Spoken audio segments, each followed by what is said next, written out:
In this video, we're going to go over the best ways to foam roll your back. Stay tuned.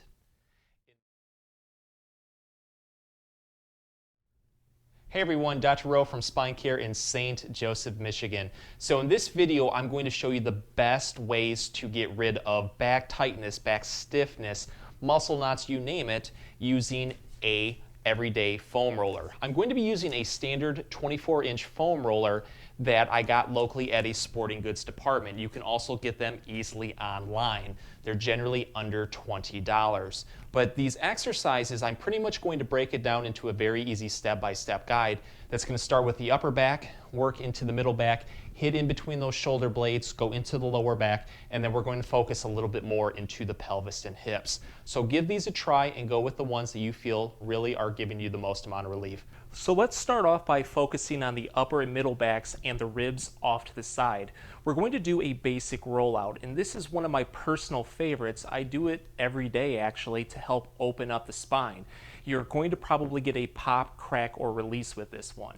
So I'm going to start off on the floor just like this, and I'm going to go into a bridge-like position where I'm lifting my butt up. When you do this, it's going to put pressure from the back into the foam roller. You should feel it over the muscles and over the spine. What I'm going to do is just simply roll up and down the middle to upper back just very slowly. I also bring my head back like this into extension. And when I do this, you're going to feel certain spots probably open up and give you that crack sensation. It usually feels pretty good. It's just gases being released from those spinal joints. Also, you do not want to go over the lower back while you do this because it can jam those lower back joints, causing discomfort. Only over the middle and upper backs or the thoracic spine. So do this very slowly for 5 to 10 times or until you feel that muscle tightness or that joint stiffness really start to improve. If you feel like you have a little bit more going off to the side, especially over a rib, what you can do is angle your body slightly to really just then put a little bit more pressure off to the side of the spine. So what I'm doing is kind of angling my body a little towards the right, and I'm just going to continually do this. Again, going up and down very, very slowly. You might get a rib to release. So if you feel like you have one that's stuck, just really go over that spot, just very, very slowly, up and down. Do it about 5 to 10 times and you might find that it finally releases, and you can just switch to different spots as needed. So if you're dealing with more issues to the side of the upper back, not directly over the spine, this is a way that you can target that, especially if you have a lot of muscle tightness into the lats right here. Go off to the side that you're having issues and you're just going to lay on that side. Let's position the foam roller right underneath the armpit of that side. That side's arm is just going to rest palm side up towards the ceiling. From there, what I like to do is grab onto the foam roller right here for stability, and I'm just going to lift my hips up like this. When you do this, your body should be at a nice kind of like 45-degree angle. You're just going to roll up and down that muscle. And when you do this, you could hit some sensitive spots, even more so if you have a very big muscle knot into that lat muscle. So with this one right here, I'm getting a lot of sensitivity right here around the armpit area. What I do is I just hold over that position for a couple seconds and then I start to rock in it very slowly. This is going to help attack that muscle tightness and hopefully get rid of that muscle knot or spasm.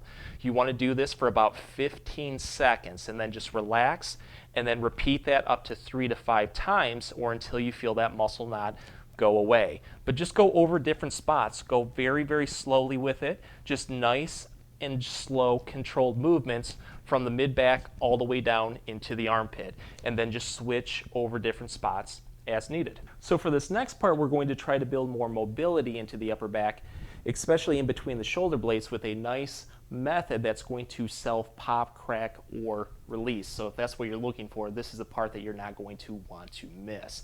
Let's go back into that basic rollout position that we did in the first part.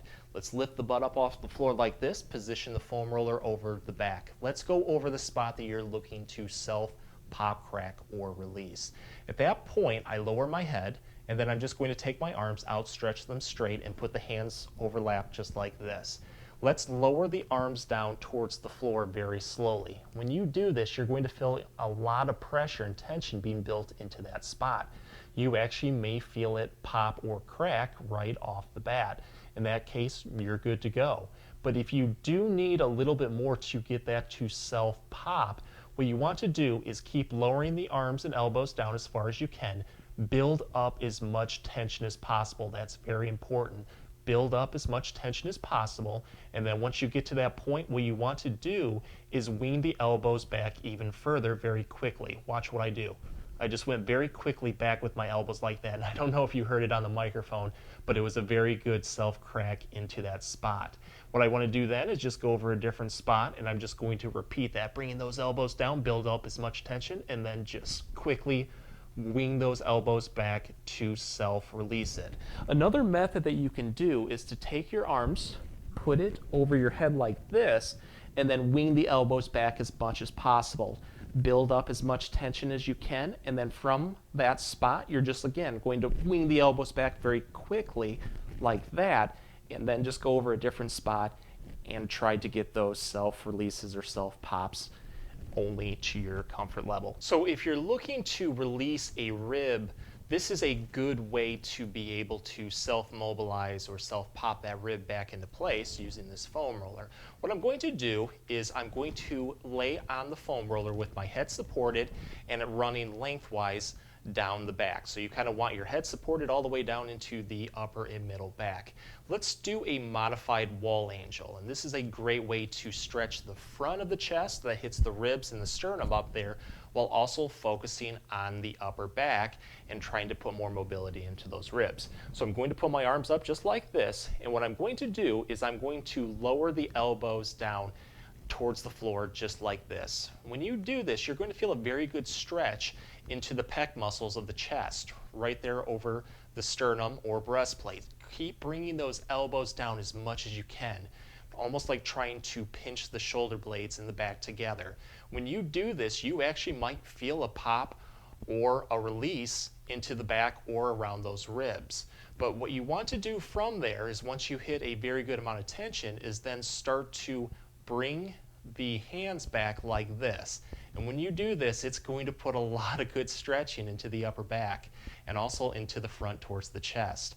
You want to hold this position for about 10 to 15 seconds. You're just going to relax, and then from there, go back up, take a breather, and then just slowly start to bring those elbows down again like this. Try to go a little bit further with it. And then from there, repeat this one up to 5 times. And hopefully you'll get that pop, crack, or release into either the back or around the ribs that you're looking for. So when it comes to targeting the lower back with a foam roller, we don't want to go directly over the spine like we did with the upper back, just because it doesn't have the support. So you might end up causing irritation to it. Instead, we want to focus off to the side, those muscles, the soft tissue. So I'm going to take the foam roller and go off to the side that I'm having a lot of discomfort. Let's say in my case it's going to be my right. I just position my body to about a 45-degree angle right over that foam roller. My right arm is going to be bent at 90 degrees to support my upper body weight. My knees are going to be bent like this. And what I'm going to do is just simply lift my butt up like this off the floor and slowly go over those muscles of the lower back, just very slowly up and down the whole length. You might find that one spot has a muscle knot, or it's just very tender. Make note of that and just go over it very slowly, and just rock up and down for about 15 seconds and repeat until you feel that muscle knot slowly start to go away. But just go up and down. I like to do it about 5 to 10 times, and then just simply switch to the other side to make sure that we keep both sides in balance. So this is how we can use a foam roller to hit more of the pelvis, hips, tailbone, sacral area. I'm just going to sit on my foam roller. Whatever side that I'm focusing on, let's say again on my right, I'm just going to take that side's leg, cross it over, kind of like I'm sitting in a chair, and take the arm on that side, put it down like this to support our upper body weight. Let's angle our body so the cheek of the glute or the buttock is only resting on the foam roller. From there, I'm just going to go very, very slowly up and down from the lower back into the glute itself, kind of like where the sit bone or the butt bone is. Just again, very, very slowly. You're going to find that one spot might have a muscle spasm where it's just very tender. Make note of that. And again, just go up and down very, very slowly into that spot for about 15 seconds and keep doing it until you feel it start to release. But I just try to do this very slowly for about 5 to 10 times on both sides to keep them in balance. Again, good way just to target that area in the pelvis down to the tailbone. If you liked the video and got a lot of relief, please show us your support by giving this video a like and maybe subscribing to our channel too. If you have any comments or questions, please leave them below. I'll get back to you as soon as I can. Thanks for watching.